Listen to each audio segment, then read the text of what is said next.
This is a story about race and how it moves through our lives, how it shapes our perceptions and the world around us. This story starts in Pocomoke City on Maryland's Lower Eastern Shore, where the controversy over the firing of its first black police chief, Kelvin Sewell, still lingers. It begins in the Backburn, an almost exclusively black community where Sewell first decided to get out of his car and walk the streets. Many homes are vacant or run down. And like the decay here, Sewell's dismissal continues to roil the community, which still seems divided. This week, the Citizens for a Better Pocomoke, who support Sewell, backed a candidate for the 3rd District Council seat. Her name is Mana Van Ness. Her opponent, Dale Trotter, voted to fire the chief in 2015, but Van Ness disagreed. That kind of maybe was the launching point for all this, because I became more and more involved with this city, attending more city council meetings on a more regular basis, and it just opened my eyes a little more to just how much things need to be changed. She says the allegations of racism recounted in Sewell's discrimination lawsuit is emblematic of the town's divisions. What finally made up your mind that you were going to go ahead and do this? Well, a couple times, like I did not get answers to questions. I felt like we were left out of the loop with city things that went on, and it just got very frustrating. There was no one particular thing, but it was just a buildup of several things. But she said the election was about more than Sewell's firing, that it revealed deeper divisions within the community. And people were not getting answers. That's another thing. I want to open up communication. It's just terrible. We spoke to several residents who agreed. The people are getting sick of it.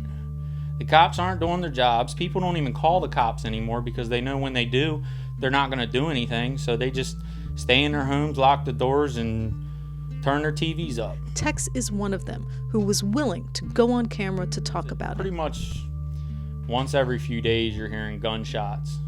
You call the cops.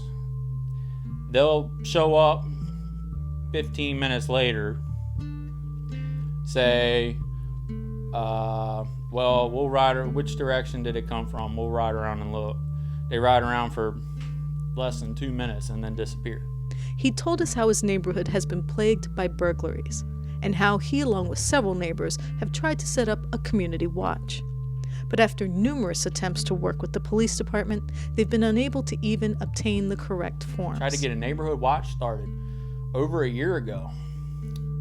And the chief of police has yet to make sure that that has happened for whatever reason. Of course, he doesn't live in town, so why does he care about the crime in town? 72-year-old Donald Taylor is another resident who says Sewell's firing was telling. But I've seen several of them come and go. I was sorry to see the first black chief. I thought, well, I have lived. I didn't think I'd ever see it. I said, I have lived long enough to see it. But it didn't work. Not when everybody's there, you know. Why don't you think it worked? Well, I think a lot of people were displeased with it. That's my opinion. It's just been the other way so long. It's hard to change, you know. A fact, he says, is in part due to history, when the police department used to forcefully remove African Americans from downtown. They run all the black people off of Main Street. So decent people do their shopping, and they went down Clark Avenue. Well, then everybody wondered, why does all the black people crowd up on Clark Avenue? Because that's where they were chased to, you know. And I've been here long enough to see that. And that's why I was glad to see it. I thought maybe it was some change, but. So they force all the black people with batons? Yeah. Well, he would turn the boys from Saxon's Island and come up here and run them. They were a rough bunch over there. So what would they do? They go down the street? Describe it. Yeah, well, just the time to go, and they would go on down Clark Avenue. And he was also not surprised by the indictment and subsequent conviction of Sewell for misconduct in office for his role in investigating a 2014 car accident with 2 parked cars. I think everyone was watching for him. Wait, we'll get you. You said what? You wait, we'll get you. Get rid of him. Well, he wasn't here long. what, 2 or 3 years at the most. I don't even know. But So they said we'll get rid of you eventually. well, no, I didn't hear anybody say that. I think my opinion is that people were watching him close. When you stub your toe, you're gone. In the end, Trotter, who was backed by Mayor Bruce Morrison and other council members, won a close victory. Dale Trotter had 78. Mona Van Ness had 62. But Van Ness, along with her supporters, vowed to fight on. What do you think this means for the Citizens for a Better Pocomoke and some of the stuff that you were hoping to work on?